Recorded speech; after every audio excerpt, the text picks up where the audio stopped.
Jean-Michel Vernochet. Bonjour à toutes et à tous, bonjour à vous. Merci d'avoir accepté cet entretien pour Arrêt sur Info.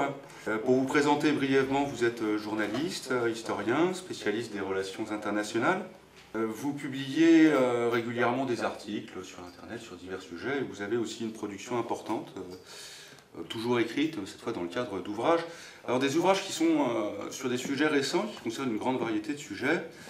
Alors je vais citer les plus récents. Vous avez par exemple De la Révolution à la guerre sous les printemps arabes, aux éditions de l'Infini. Un livre sur l'Iran, intitulé La destruction nécessaire, aux éditions Xenia. Un livre sur le wahhabisme.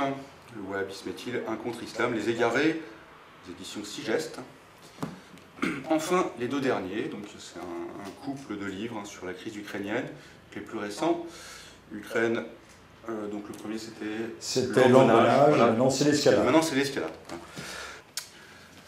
Alors nous allons aborder différents sujets concernant l'année passée et l'année à venir, faire un peu de prospective. Nous sommes à la charnière de deux mondes peut-être, voilà. En tout cas de deux périodes temporelles. On peut partir des vœux présidentiels, par exemple je pense que c'est de rigueur. Quelques déclarations qui ont été faites. Les anti-vœux présidentiels. Par le président.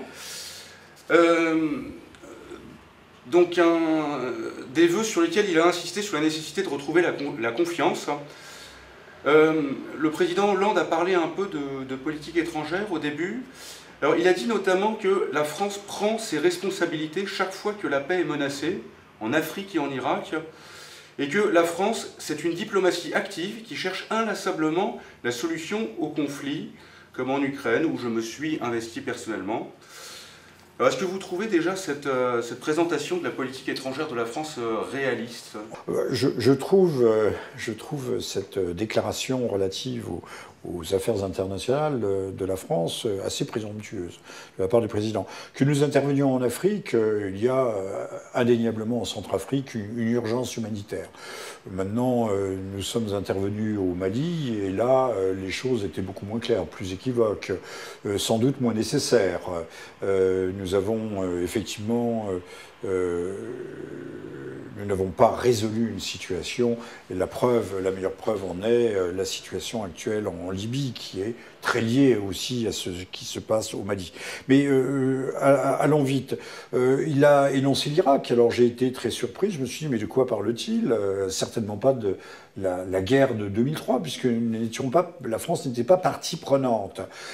Donc il faisait allusion aux 3 rafales basées, je crois, c'est à Bahreïn, ou à Dubaï, non Bahreïn, qui sont intervenus 1 ou 2 fois, mais de façon assez timide, pour bombarder des positions vides de l'État islamique.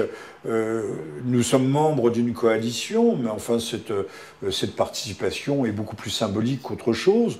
Donc dire que nous défendons la paix, c'est encore une fois non seulement présomptueux, mais c'est profondément exagéré, pour ne pas dire mensonger. Dans cette intervention, bon, même si il voulait, on sent insuffler de la confiance, il a peint quand même une situation assez presque catastrophique dans laquelle se situe la France en ce moment, en tout cas une situation très difficile. Et il a parlé de certains combats, et notamment d'un combat qu'il considère comme devant primer peut-être sur les autres. Donc qu'il voulait faire de la lutte contre le racisme et l'antisémitisme une grande cause nationale. Est-ce que vous pensez que c'est le défi le plus important pour la France? Votre question contient sa réponse. On ne peut être que consterné. La France a officiellement 6 millions de chômeurs, mais on ne parle pas des chômeurs en fin de droit, des gens partis en pré-retraite, des jeunes gens que l'on a déversés dans des universités dépotoirs. Donc la France traverse une période critique de son histoire, au moins au plan économique, au plan sociétal aussi, puisqu'il y a une perte de confiance générale, et il vient nous parler du racisme et de l'antisémitisme comme si c'était des problèmes majeurs. Tournez-vous autour de vous, les immigrés, les non-européens ont-ils l'air malheureux dans ce pays? Je ne le crois pas. Il n'y a pas d'actes de racisme tous les jours.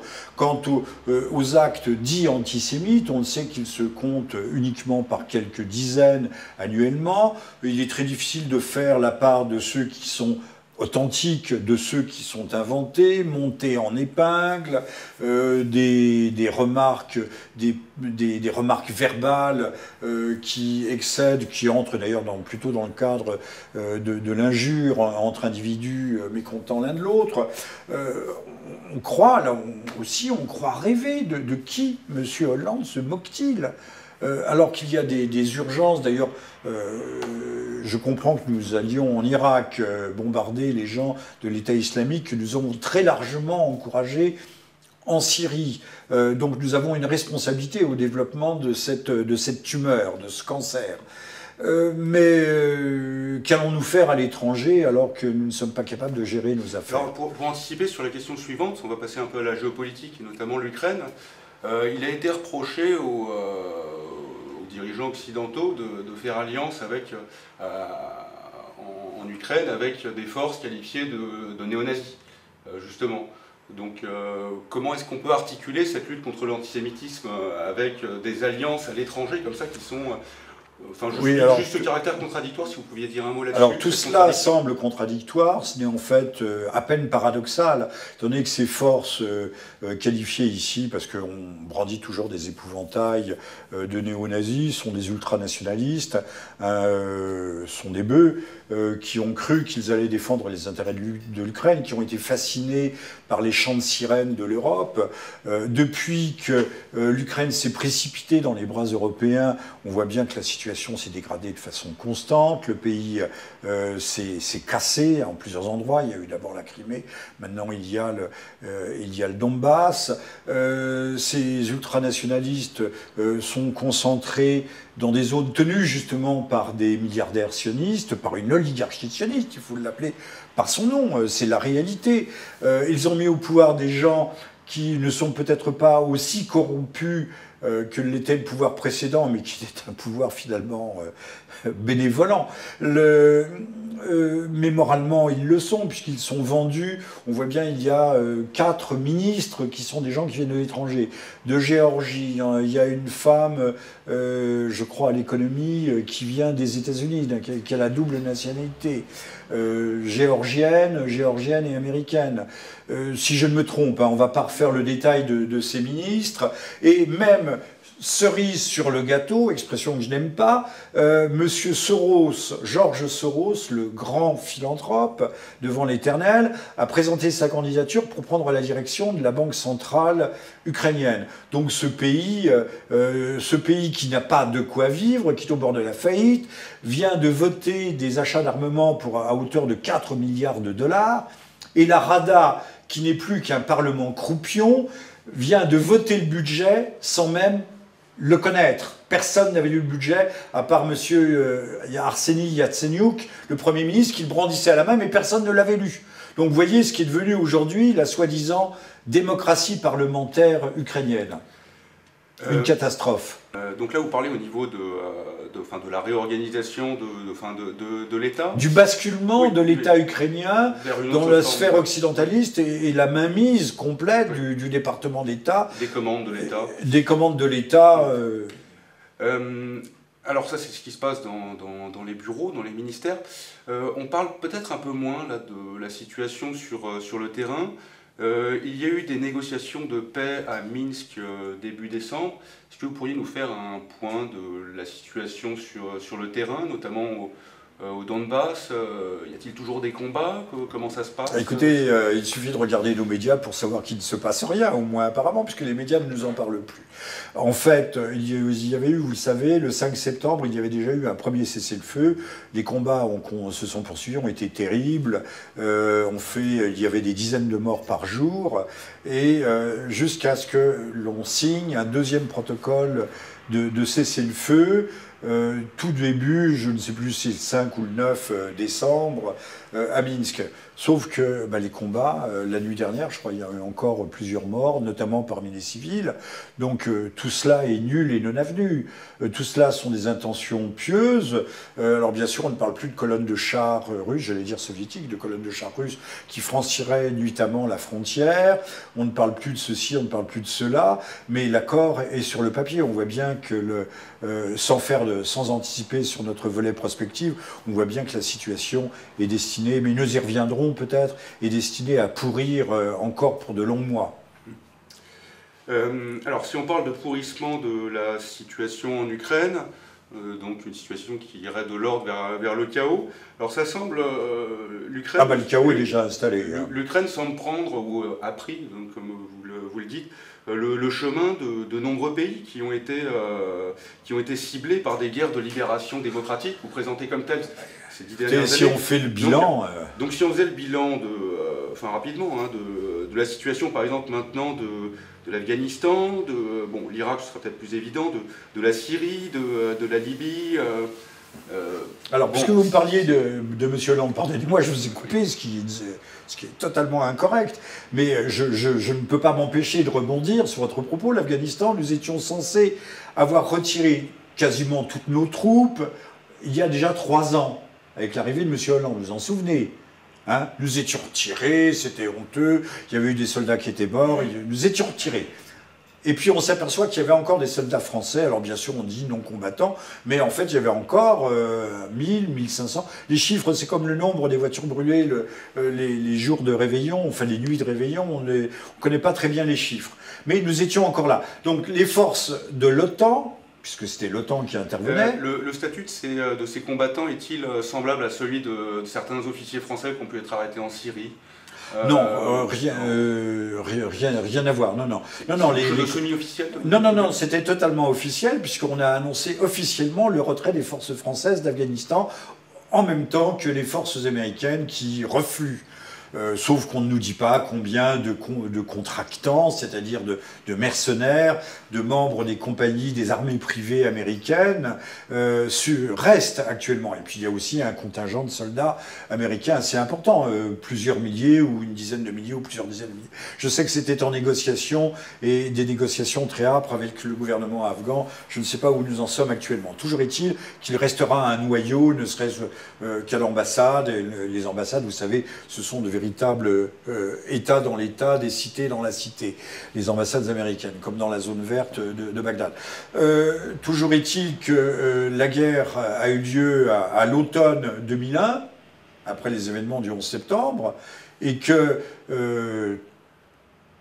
13 ans plus tard, on s'aperçoit que le chaos non seulement a perduré, mais s'est étendu, notamment à partir dans les années 2004, la situation est devenue quasiment incontrôlable. Ça a été une guerre continue. Donc ça, c'est pour commencer pour l'Afghanistan. Mais cela vaut aussi pour la... On aurait pu aussi citer la Yougoslavie, écoutez, la Yougoslavie, nous avons toujours des forces présentes.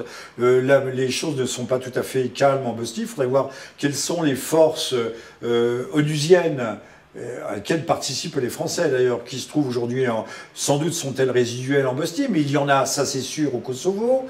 La Macédoine est toujours un foyer de trouble, même si l'on n'en parle pas. La situation dans les Balkans est loin d'être totalement stabilisée. Alors, ne parlons pas aussi du Sud-Liban, où nous avons toujours aussi des forces. Mais nous reviendrons sur ce terrain-là. Mais puisque nous faisions le bilan des opérations de démocratisation à marche forcée et même au forceps, l'Irak est exemplaire, l'Irak est éclaté, l'Irak est un pays en guerre permanente. Alors la Libye, là aussi, un peu de prospective. Aujourd'hui, M. Le Drian, notre ministre des Affaires de la Défense, se trouve à Riyad. Demain, je crois qu'il sera en Égypte pour négocier une intervention occidentale en Libye. Donc, bilan des opérations, soi-disant, non pas de maintien de l'ordre, puisque c'est nous qui avons apporté le chaos. Alors, ne parlons pas de la Syrie, là aussi, où en sous-main, la France, les États-Unis, le Royaume-Uni, éventuellement l'Allemagne, l'Arabie Saoudite, le Qatar, la Turquie se sont mêlés de vouloir opérer un régime change, un changement de régime, un renversement de régime. Grâce au ciel, les Américains ont renoncé à cette politique à l'égard de l'Iran pour l'instant. Bon, donc on a fait un bilan de pays qui ont été plongés dans le chaos. J'ai dû en oublier, il y a le Yémen, la Somalie... La liste est longue. Alors pour faire un rappel aussi par rapport à 2000 ans, donc cela fait 13 ans qu'a été lancée la guerre contre la terreur, contre le péril islamiste. Et juste une remarque donc, sur l'année écoulée, ces 6 derniers mois, on a assisté vraiment à une réactivation de l'épouvantail de la menace islamiste. Donc je rappelle les vidéos d'otages décapités, la montée en puissance de l'État islamique en Irak, la couverture de ces exactions, ce qui n'était pas forcément le cas de ce qui se passait en Syrie auparavant, la découverte par les médias du sort tragique des chrétiens d'Orient, qui était ignoré auparavant. Mais qui était déjà en suspens depuis la guerre depuis la guerre de 91, mais plus encore depuis 2003. Donc un chaos qui a progressé et un islam fondamentaliste. Alors vous allez peut-être expliquer, donner un terme un peu plus précis à ça, une montée paradoxalement, alors qu'on devait lutter contre un péril, finalement ce péril semble n'avoir jamais été aussi menaçant que maintenant et présenté comme tel. Alors, il est réellement menaçant parce que dans mon livre Les Égarés, donc le wahhabisme est-il un contre-islam? Le wahhabisme, c'est la source théologique et eschatologique de tous les djihadismes actuels. Cette source est née de la prédication d'un prêcheur, d'un juriste au prêcheur qui s'appelait Abdul Wahab et qui est la religion officielle de l'Arabie Saoudite et du Qatar. Sauf que le wahhabisme, qui a une vocation universelle, se prétend être la forme unique de l'islam, la source infalsifiée, pure de l'islam. Et donc tend aujourd'hui à être la nouvelle orthodoxie. Je vous donne juste une image. Dans nos banlieues, il n'y a pas d'ouléma. Il y a des imams, mais qui sont mal formés, qui ne sont pas de grands théologiens. Donc arrivent des prêcheurs à des jeunes gens qui vendent de la drogue, qui sont en galère, qui n'ont pas d'emploi, qui sont déracinés, pas tout à fait enracinés dans la culture française et encore moins sans doute dans leur culture d'origine. Et on vient leur reprocher un islam romantique qui est un retour aux sources. Et il n'y a personne pour contredire. On leur dit c'est la vérité. Quand vous avez 20 ans, vous partez, le cas échéant, faire la guerre pour la vérité. Et donc, cette forme qui est la même que celle en Syrie Alors, c'est que ce soit Al-Nusra, que ce soit Al-Qaïda, Daesh, l'État islamique, tout s'inspire et prend sa source dans le wahhabisme. Le problème, c'est qu'aujourd'hui, dans le nord de l'Inde, et pas seulement au Pakistan, pas seulement au Pendjab, à Peshawar, on a vu récemment cette attaque d'une école avec plus de 150 ou 160 morts. Cet islam tend à gagner du terrain et à s'imposer comme la nouvelle orthodoxie de l'islam. C'est ça le drame. Alors qu'il y a déjà eu des puritanismes. Juste un mot. Au tout début de l'ère islamique, de la prédication, juste après la prédication du prophète Mohammed, il y a eu les Kharijites, qui étaient les séparés, pas les égarés, les séparés, qui étaient des ultra-puritains. Mais ça n'a rien à voir avec la folie meurtrière de ces gens qui ont fait de la conversion par la violence et donc de la guerre sainte, du djihad, dans son interprétation d'ailleurs la plus littérale, la plus absurde, on fait une obligation, on en fait le 6e pilier de l'islam. Il y a 5 piliers à l'islam, ça c'est le 6e pilier, ça serait une obligation secrète et cachée. Nous avons là un véritable danger puisque cette idéologie djihadiste est soutenue par les pétrodollars, aussi bien donc du Qatar, de l'Arabie Saoudite et d'autres États, d'autres pétromonarchies du Golfe. Et donc ce qui est présenté comme une menace islamiste, en fait, c'est une menace d'une forme d'islam extrêmement particulière, récente, schismatique, et qui est considérée comme, par l'immense majorité des musulmans comme une hérésie. Comme une hérésie schismatique, c'est-à-dire même les musulmans vont jusqu'à parler du Dajjal, c'est-à-dire l'antéchrist. Hein, c'est la traduction littérale, c'est antéchrist. Alors, toujours un peu de prospective. À la fin de votre livre, donc ça c'est le dernier, sur l'Ukraine, l'escalade, vous posez la question de l'éclatement possible d'une guerre qui aurait une envergure mondiale. D'autres observateurs indépendants font ce développement, cette remarque. Beaucoup, oui. À la faveur du développement des récents événements. sous la forme de 3 questions, si vous pouviez y répondre à cette question de l'éventualité d'une 3e guerre mondiale. Alors déjà, est-ce qu'on y est déjà, d'une certaine façon? Est-ce que, enfin, dans certaines zones du monde, est-ce qu'on peut faire aussi des comparaisons entre l'année 1939 et l'année 2015? Est-ce qu'il y aurait des éléments, des points de comparaison qui pourraient nous permettre de discerner des signes déclencheurs? L'histoire bégayant. Et ensuite, bon, je ne vais pas vous mettre une avalanche de questions. Quelle forme pourrait prendre cette guerre? Est-ce que ça ressemblerait à la précédente? Est-ce que alors, elle ne ressemblera pas à la précédente. En ce qui est de l'imminence d'une guerre mondiale, c'est vrai qu'il y a à un moment donné la météorite a frôlé la Terre, mais elle ne l'a pas percutée. C'est-à-dire que personne, actuellement, dans l'état du rapport des forces, n'a intérêt à faire la guerre. Et d'ailleurs, l'OTAN, c'est moins de 30 000 soldats disponibles, mais qu'il faut monter en Europe.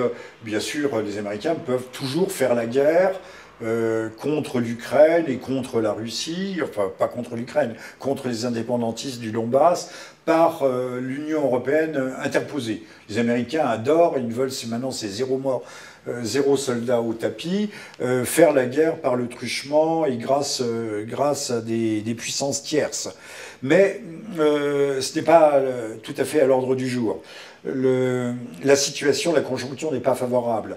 Les Russes qui ont consenti un gros effort de modernisation technique de leurs armes, de leurs armements, ont montré à plusieurs reprises, déjà en 2013, fin août 2013, quand des missiles balistiques ont été tirés au-dessus de la Méditerranée, au-dessus du Proche-Orient, ont montré qu'ils étaient prêts à utiliser des armes... C'était l'occasion de l'affaire des armes chimiques? C'était, non, au moment où les États-Unis devaient intervenir. Et la France aussi, les turbines des Rafales français étaient déjà chaudes. Début septembre 2013. C'était, voilà, c'était le 31, je crois, le 31 août 2013. Donc M. Obama, excipant d'une absence de soutien du Congrès, M. Cameron s'était retiré puisqu'il y avait eu un vote Congrès contraire au Parlement anglais. M. Hollande s'était retrouvé gros gens comme devant parce que personne n'avait songé à le prévenir que M. Obama faisait volte-face. Bon, il y avait eu ces tirs de missiles au-dessus de la Méditerranée, au-dessus du Proche-Orient, qui étaient passés d'ailleurs au-dessus d'Israël, il faut le rappeler. Mais plus récemment, je crois qu'il y a eu un incident en mer Noire où des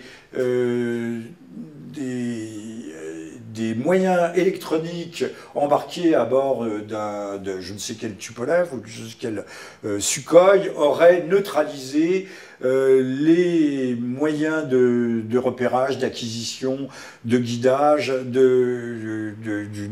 d'un élément, d'un bâtiment de guerre américain qui participe au bouclier antimissile. Donc là, c'était un très très mauvais signal pour les Américains.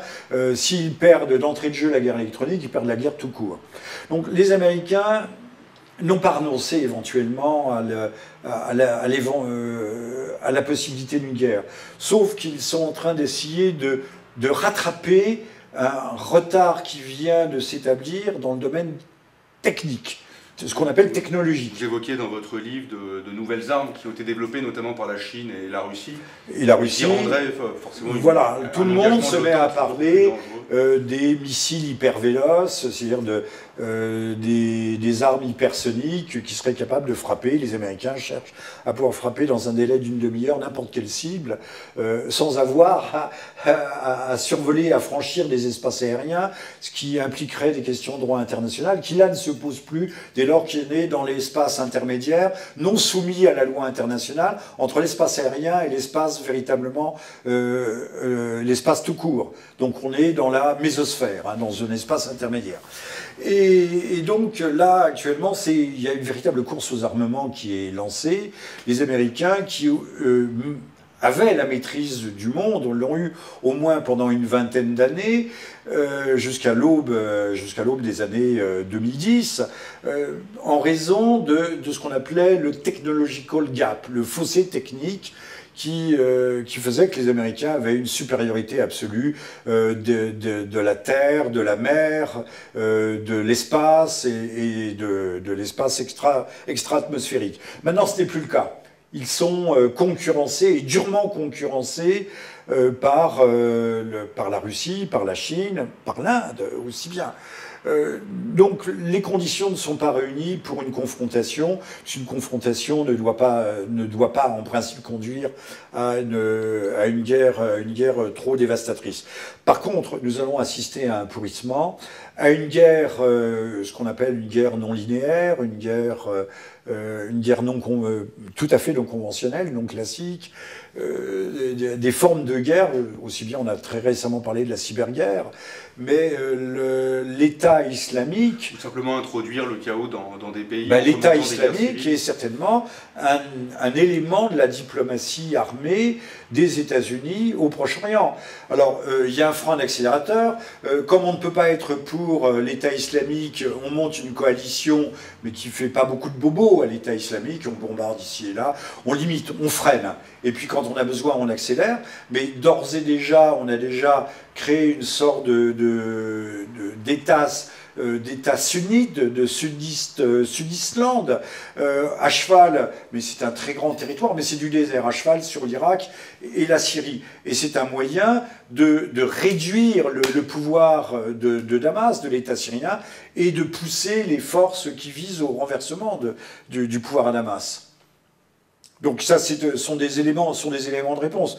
En ce qui concerne le Donbass, on voit bien que là, d'abord, il ne se passera certainement rien pendant l'hiver.